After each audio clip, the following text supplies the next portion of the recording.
हिंदी में यूपीएससी की तैयारी से संबंधित प्रोग्राम्स को देखने के लिए सब्सक्राइब करें study IQ IAS Hindi. Hello दोस्तों, मैं मनोज कुमार आपका study IQ IAS Hindi channel पर स्वागत करता हूं। दोस्तों, आज हम लोग बात करने जा रहे हैं टॉपिक टुडे के अंदर एक नए मुद्दे पर, जो कि इस समय बहुत ज़्यादा चर्चा में है और हमारे जीवन के लिए बहुत ज़्यादा एक चैलेंजिंग टॉपिक खड़ा हो गया है।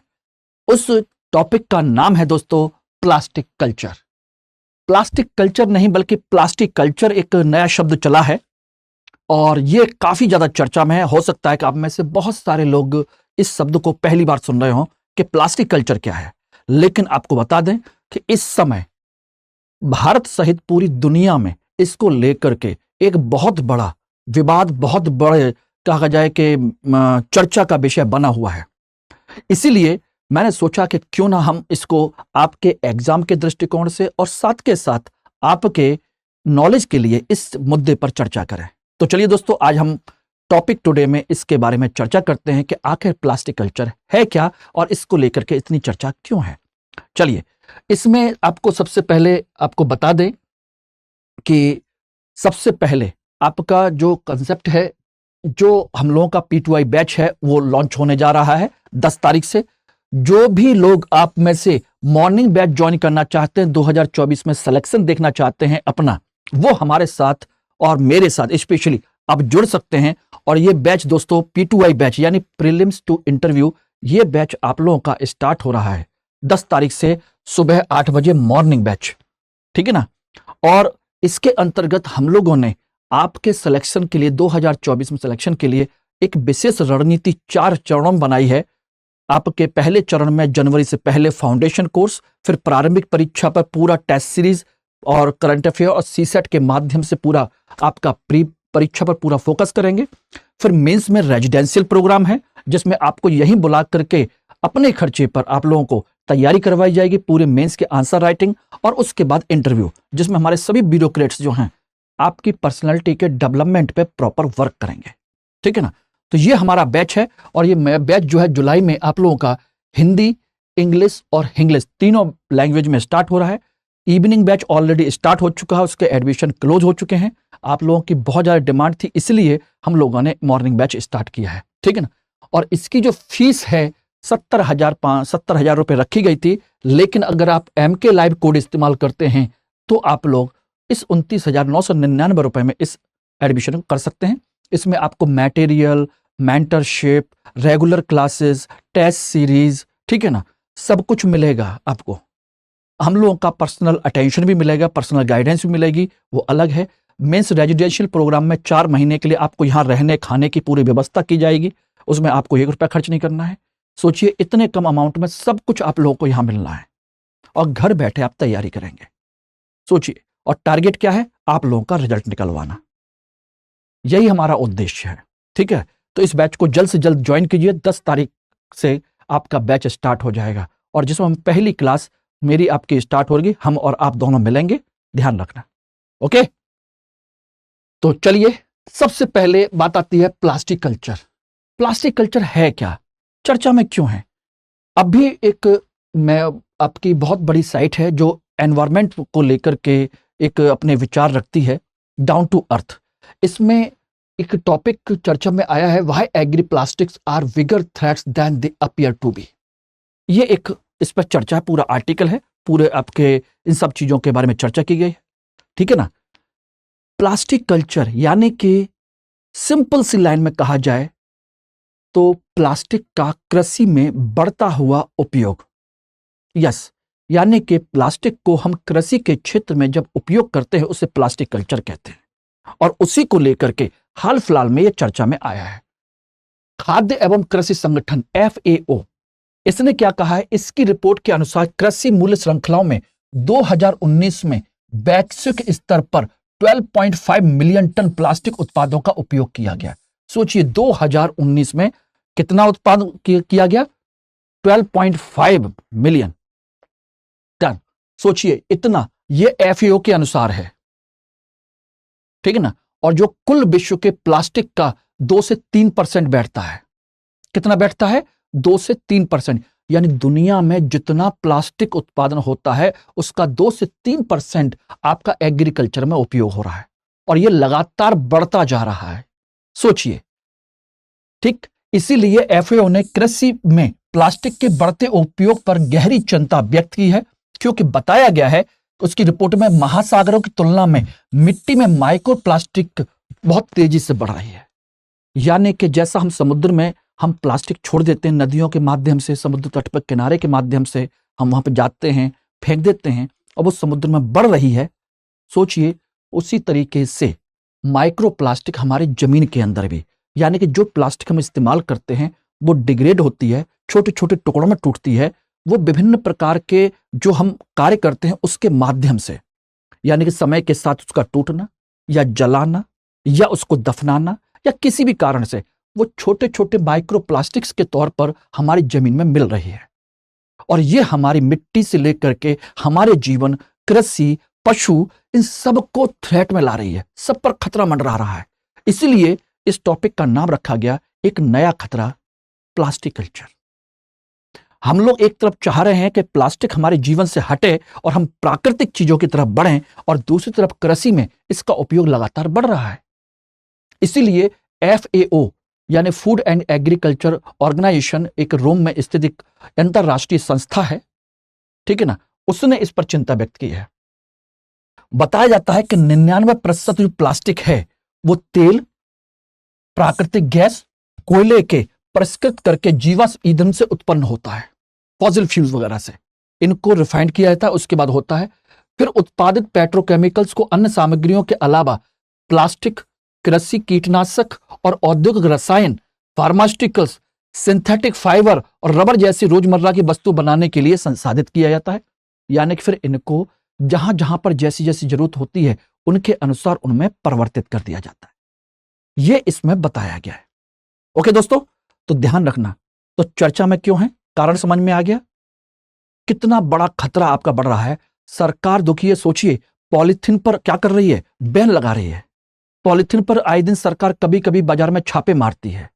वो हमारा और आपका विवाद का विषय हो सकता है कि सरकार ढकेल वाले को, दुकान वाले को, छोटे छोटे उपयोग करने वालों को पकड़ती है, लेकिन जहां से उत्पादन होता है उसको नहीं पकड़ती, उस पर आप नकेल नहीं कसते।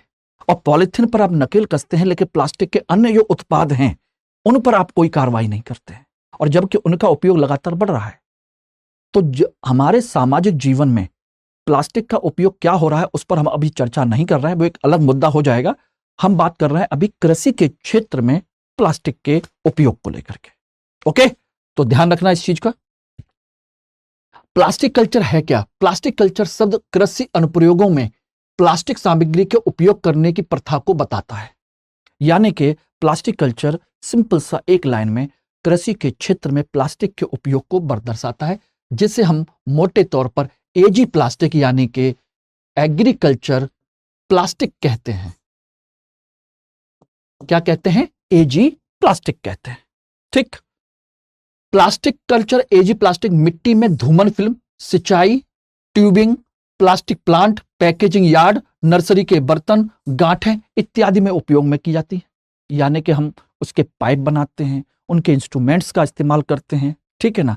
उसके ऊपर जो लिंचिंग फिल्म में होती है, जैसे आप देख रहे हैं, ये आपकी ये रही ऊपर की सीट है, ग्रीन हाउस चैम्बर आप बना रहे हैं, ठीक है ना, ये सीट बना रहे हैं। इसके अलावा पाइप का इस्तेमाल कर रहे हैं। तमाम सारी जगहों पर इसका इस्तेमाल किया जाता है प्लास्टिक का, ठीक है ना। Mulching film, green house film, सुरक्षात्मक जाल, आप सिक्योरिटी का जाल बना देते हैं भाई, जब कोई जानवर ना घुसे।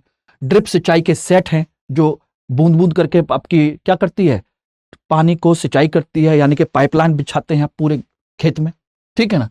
और सिंचाई के पाइप होते हैं जो आप मोटे मोटे पाइप अपने ट्यूबवेल से लगाया और सीधे खेत तक लेके चले गए, ठीक। वो हैं बीज उर्वरकों के एकल उपयोग के प्लास्टिक पाउच, बोरियां, प्लास्टिक कंटेनर, इन सभी जगहों पर आपका प्लास्टिक का उपयोग हो रहा है। यानी बोरी से लेकर के, कंटेनर से लेकर के, बीज के जो पैकेट हैं उनसे लेकर के, पाइप से लेकर के, हर जगह पर प्लास्टिक का उपयोग कृषि के क्षेत्र में हो रहा है। और तो और ये सोचिए कि आपकी मिट्टी के ऊपर इसको ढकने के लिए, जिससे कि फसल को एक एटमॉस्फेयर मिले, उसको भी उपयोग में लाया जा रहा है। ऊपर का आपका एक ग्रीन फिल्म बनाई जा रही है, ग्रीन हाउस फिल्म। सोचिएगा, ये सब इसके उपयोग के तरीके हैं। तो प्लास्टिक कल्चर क्या है और इसका कहां कहां उपयोग हो रहा है। अब इसमें किन किन चीजों का उपयोग किया जाता है आप देख सकते हैं। पॉलीएथिलीन, पॉलीप्रोपिलीन, विस्तारित पॉलीएस्टाइनाइन, पॉलीविनाइल क्लोराइड जिसे हम पीवीसी कहते हैं, और पॉलीइथाइलिन टेरेफ्थलेट, उनमें पाए जाने वाले कुछ मुख्य पॉलीमर हैं जिसका उपयोग किया जाता है। यानी कि इसमें कौन से तत्व हैं, यानी कौन से प्लास्टिक का उपयोग किया जाता है। तो प्लास्टिक का ये रहा, कहां उपयोग किया जाता है ये रहा, और क्या है वो ये रहा। तो तीनों चीजें हो गई। तो प्लास्टिक कल्चर क्या है वो मैंने आपको बता दिया, कहां उपयोग किया जाता है प्लास्टिक का कृषि क्षेत्र में यह मैंने आपको बता दिया, कौन से प्लास्टिक का उपयोग किया जाता है ये रहा, 4-5 तरह के। तो यहां से कोई भी क्वेश्चन आपका बन सकता है। ओके दोस्तों, एवरीबॉडी, इट इज क्लियर? ठीक, चलिए, ये हो गया आपका कंसेप्ट, कैसे कैसे किस तरीके से कहां पर क्या हो रहा है, ठीक है ना। अब बात आती है इसके आगे कि आखिर इसकी वजह से मुख्य खतरा है क्या, ये देखेंगे। सोचिए कितनी बड़ी मात्रा में खेत में इस प्लास्टिक का उपयोग, प्लास्टिक का जाल बिछाया जा रहा है, और जब ये उपयोग हो जाएगा उसके बाद इस प्लास्टिक का करेंगे क्या, कैसे करेंगे, कहां जाएगी ये प्लास्टिक। यही तो सबसे बड़ी समस्या है, यही खतरा है, यही आपको और हमको समझने की जरूरत है। माइक्रोप्लास्टिक्स, प्लास्टिक संस्कृति के कारण प्लास्टिक्स ग्रह पर हर जीवित जीव में प्रवेश कर गया है। सोचिए कैसे, क्योंकि ये जब डिग्रेड होता है तो छोटे छोटे छोटे 5 माइक्रोन से भी छोटे हिस्से, 5 माइक्रोन से भी छोटा हिस्सा आपकी मिट्टी में, हमारे खाने में, हमारी हर जगह में वो हमारे मिल गया है। और उसकी वजह से क्या है, पेड़ पौधों से लेकर के हमारे शरीर तक जा रहा है। हम पानी पी रहे हैं, पानी के अंदर जा रहा है। अगर हमने फिल्टर नहीं किया, सोचिए यही पानी आपका क्या होता है, इसी में बारिश का पानी जाएगा, सब कुछ होगा, और यही पानी, मिट्टी जो प्लास्टिक है, सोचना ये डिग्रेड होकर के मिट्टी में मिलेगी, वही पानी के साथ मिक्स होकर के आपके जमीन के नीचे चली जाएगी, और फिर वो जमीन के नीचे से हम पानी निकालेंगे, और अगर फिल्टर नहीं किया तो वही पानी हम पिएंगे, वही पानी हमारे जानवर पिएंगे, वही सब कुछ होगा। तो सभी जीवित जीवों में जा रहा है, इवन आपके पेड़ पौधे हैं उनके अंदर भी इसके अंश जा रहे हैं। यही है माइक्रोप्लास्टिक। मिट्टी की संदर्दता, समय के साथ गीली घास की फिल्मों में शामिल योजक और रसायन धीरे धीरे मिट्टी की संदर्दता को कम कर सकते हैं। संदर्दता यानी कि उनके जो पोर होते हैं जिनसे पानी ऊपर नीचे रिसता है मिट्टी के अंदर। अब ये सोचिए कि अगर ये मिट्टी के अंदर मिक्स हो जाए तो पानी के ऊपर लेयर बन जाएगी और पानी नीचे नहीं जाएगा, और नीचे का पानी ऊपर नहीं आएगा। सोचना, आपने देखा है ना, ऊपर से जरा सा बूंद डाल दीजिए पानी, वो पूरी मिट्टी में फैल जाता है, होल होते हैं, ठीक। और इसकी वजह से क्या होगा, वो जो छेद हैं, माइक्रो होल्स, वो ब्लॉक होने लगेंगे, उसकी वजह से ये प्रॉब्लम होती है। माइक्रोबियल गतिविधि, माइक्रोबियल समुदायों को बदलने की क्षमता भी, जिससे कृषि भूमि की उर्वरता कम हो जाती है। नेचुरल सी बात है, जब माइक्रोबियल की एक्टिविटी क्या हो जाएगी, इसकी वजह से जो सूक्ष्म जीव हैं वो नष्ट होने लगते हैं, सूक्ष्म जीव काम नहीं करते, और जब काम नहीं करेंगे तो मिट्टी की जो उर्वरता है वो खत्म होने लगेगी। सीधी सी बात है, उसको नुकसान पहुंचाते हैं ये उर्वरता को। पॉइजनस प्लास्टिक, पीवीसी जहरीले क्लोरीन आधारित रसायन छोड़ता है और एक ज्ञात कैंसर जन है। इसकी वजह से, पीवीसी की वजह से क्या होता है, आपको कैंसर के खतरे उत्पन्न हो सकते हैं। पीवीसी या कम घनत्व वाली जो पॉलीथीन का उपयोग मुख्य रूप से प्लास्टिक मंच फिल्मों और सिंचाई पाइप और ड्रिप टेप में किया जाता है, वो ये रही, यही है आपकी पीवीसी। ये सबसे ज्यादा खतरनाक है। आज आप देख रहे हैं गांव गांव में जाकर के कैंसर का खतरा होने लगा है। गांव के लोग, जो गरीब लोग हैं, किसान लोग हैं, उनको भी कैंसर होने लगा है, जबकि ये कैंसर जैसी बीमारी कहा जाता था कि बड़े अमीर और बड़े लोगों को होती थी। कहते थे कैंसर, डायबिटीज जैसी बीमारियां जो होती थी, अमीर लोगों की बीमारियां होती थी, और आज गांव गांव में आम आदमी को होने लगे हैं। कई सारे गांव तो ऐसे हैं दोस्तों जहां पर हर गांव में, उस पूरे गांव में, हर घर में कोई ना कोई कैंसर का मरीज है। अब गांव गांव चले जाइए, आपको कैंसर मिलेगा। केवल तंबाकू वाले कैंसर नहीं, बल्कि उनके शरीर के अंदर ब्लड कैंसर से लेकर हर एक तरह का कैंसर। कारण, उनमें से एक बड़ा खतरा यह है पीवीसी का इस्तेमाल कर रहे हैं, वो आपको कर रही है लीचिंग। प्लास्टिक फिल्मों का कार्सिनोजेनिक रसायनों, विशेष रूप से फैक्टिलेट एसिड एस्टर, खेत की मिट्टी में लीचिंग को उच्च संभावना होती है, यानी मिट्टी को पूरी तरह डिस्ट्रॉय कर देती है लीचिंग। तो ये प्रमुख खतरे हैं जिसकी वजह से हमारे जीवन पर एक खतरा उत्पन्न होता है। यस, बात समझिएगा, समझ में आ गया कि नहीं आ गया? तो इसकी वजह से खतरा क्या क्या है हमारा, देखिए, आपका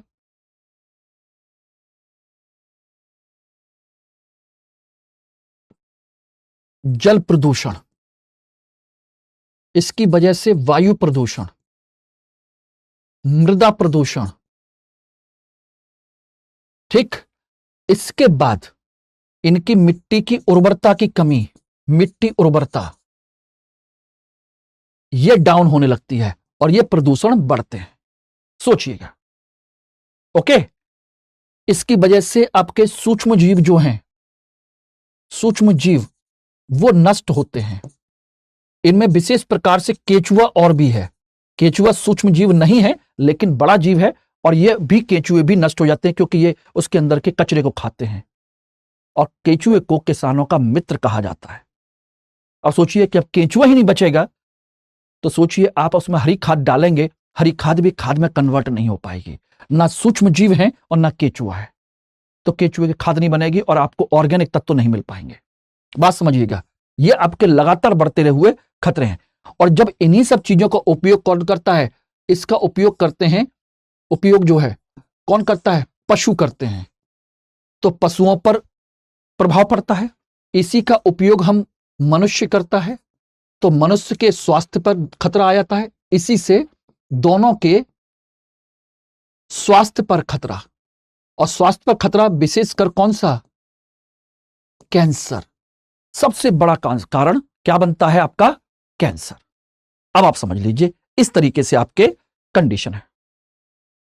पानी से लेकर के, वायु से लेकर के, जल से लेकर के, मिट्टी से लेकर के, हर तरह की समस्या आपके साथ उत्पन्न होती है, और उन सब का उपयोग हमारे जीवन से है, और हमको कैंसर की समस्या है और लगातार बढ़ रही है। अब सोचिएगा, यह कंडीशन है। अब कहोगे सर फिर इसको बढ़ावा कौन दे रहा है, क्यों बढ़ावा दे रहे हैं? आपको बता देते हैं कि इसके बढ़ावा देने के पीछे क्या कारण है। अब देखिएगा, ये देखिए लगातार आपके किस किस तरह से उपयोग बढ़ रहे हैं। सोचिएगा, खाद्य एवं कृषि संगठन की रिपोर्ट के अनुसार 2019 में 12 मिलियन टन, सोचिए 12.5 मिलियन टन तो प्लास्टिक उत्पादों का उपयोग किया गया।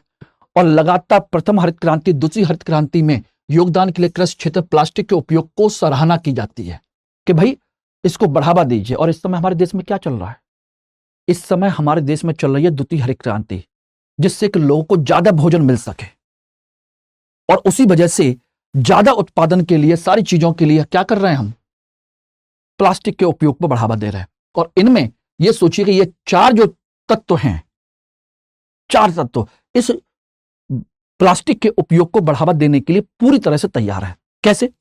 सिंपल सा, जो प्लास्टिक इंडस्ट्री चलाते हैं उनकी दो चीजें हैं। एक, वो सरकार पर दबाव डालते हैं।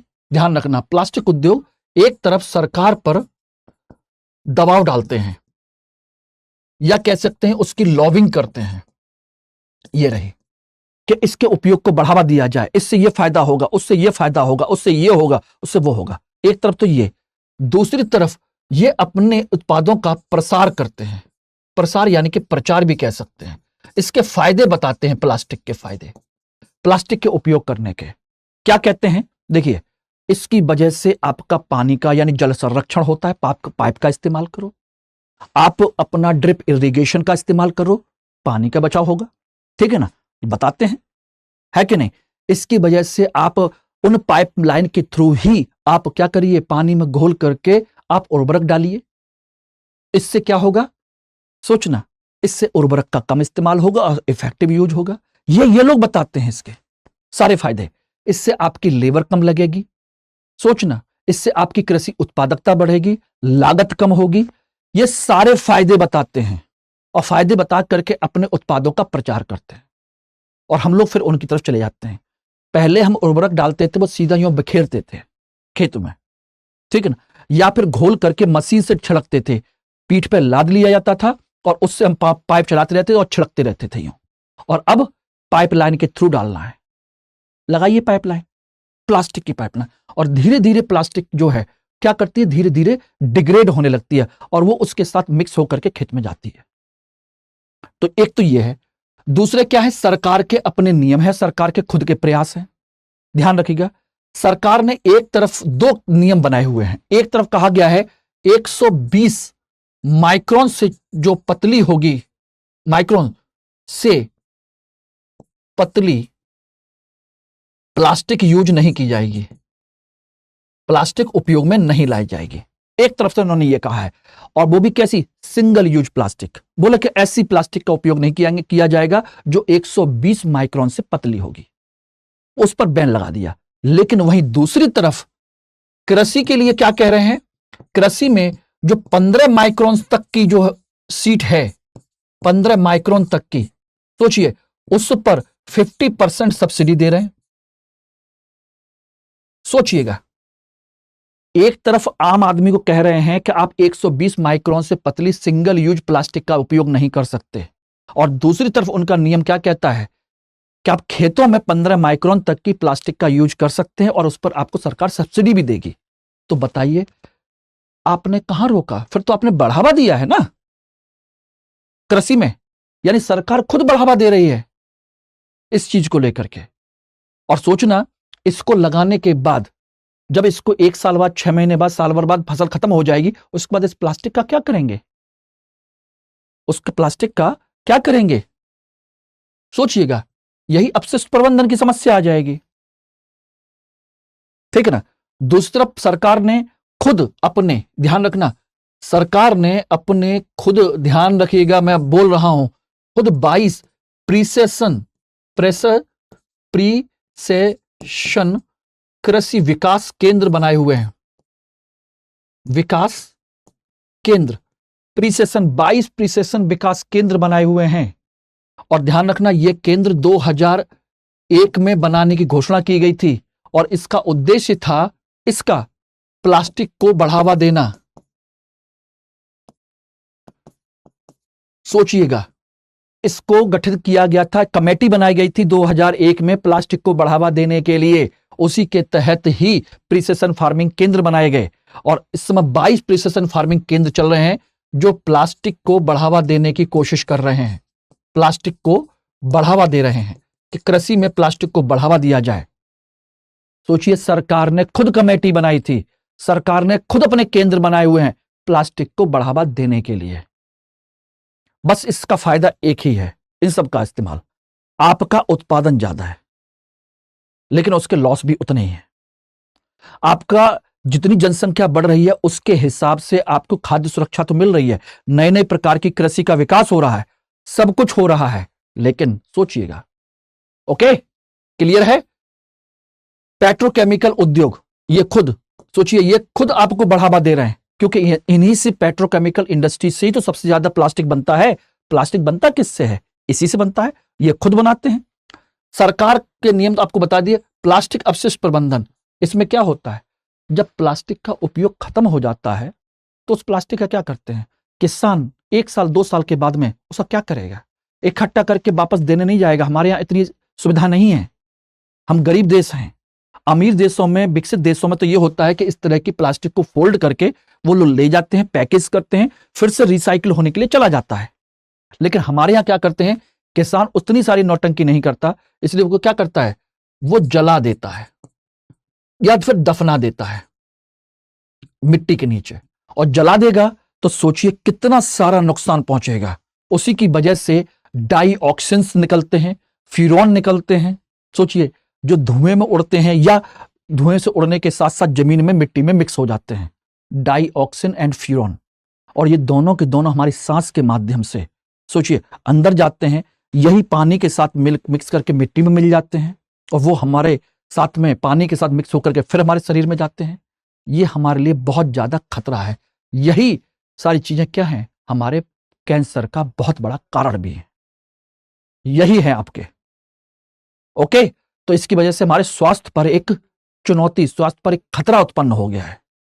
Yes, everybody clear? समझ में आ गया? तो ये है आपका कंसेप्ट। आई थिंक ये सारी चीजें आपको समझ में आ गई होंगी। तो प्लास्टिक कल्चर की चर्चा क्यों है, प्लास्टिक कल्चर क्या होता है, इसका उपयोग कहाँ किया जाता है, ठीक है ना, इससे ये किससे बनाया जाता है, इसके संबंध में क्या क्या चुनौतियां हैं, कहाँ से इसको प्रमोशन मिल रहा है और इसको रोकने के कारण क्या है। रोकने का बस यही है कि सरकार इसके नियम बनाए, सरकार इसको रोकने के लिए लोगों को समझाए, सारी चीजें करे। लेकिन बात यही आती है कि सरकार खुद बढ़ावा दे रही हो तो फिर इसका हम कैसे करें। तब फिर एक तरीका यह है कि इनके उपयोग को लेकर के सावधानी बरती जाए, प्लस सही इसका निस्तारण करने की कोशिश की जाए, जलाए और दफनाने पर रोक लगाई जाए, इसका रीयूज करने पर बल दिया जाए कम से कम, ये समझ लीजिए। और इससे संबंधित उत्पन्न होने वाली चुनौतियों पर बाकायदा एक चर्चा की जाए, सारी चीजें की जाए, उसके बाद इसको बढ़ावा देने की कोशिश की जाए कि इसके क्या हो सकते हैं या फिर इसका कोई विकल्प तलाशा जाए। जैसे इस समय हम बायोप्लास्टिक का यूज कर रहे हैं, बायोप्लास्टिक का हम इस्तेमाल कर सकते हैं, उसको बढ़ावा देने की कोशिश की जा सकती है। यानी कि ऐसा प्लास्टिक जो हमारे कृषि उत्पादों से ही बनाए जाते हैं, यानी कृषि के जो उप उत्पाद होते हैं उन्हीं से जब प्लास्टिक का उपयोग किया जाता, बनाया जाता है, उसी को हम क्या कहते हैं, कृषि उप उत्पाद यानी कि बायोप्लास्टिक कहते हैं। मार्केट में आप देख रहे होंगे जो आपके हल्के फुल्के जो थैले बन रहे हैं वो सब आपके बायोप्लास्टिक के हैं, अब धीरे धीरे वहीं बढ़ रहे हैं। तो क्यों ना उसको बढ़ावा दिया जाए। तो यानी कि एक अवेयरनेस, दूसरा इस तरह की चीजों को रोकना, बायोप्लास्टिक को बढ़ावा देना, इस तरह की चीजें आपको सरकार को करनी पड़ेंगी। ये इसके संबंध में हो सकता है। क्लियर है? तो ये रहा आपका टॉपिक। और दोस्तों, अगर आप लोग मुझसे वास्तव में जुड़ना चाहते हैं, सारी चीजें करना चाहते हैं, तो आप लोग मेरा टेलीग्राम चैनल, इंस्टाग्राम और ये मेरी मेल आईडी है, इससे आप मुझसे कांटेक्ट कर सकते हैं। ओके? और ये मेरा टेलीग्राम लिंक है जिसके थ्रू आप मुझसे कांटेक्ट कर सकते हैं। बस ध्यान रखिए 10 तारीख आपकी क्या है, एडमिशन का बैच का स्टार्टिंग डेट है। एडमिशन की डेट स्टार्ट हो चुकी है।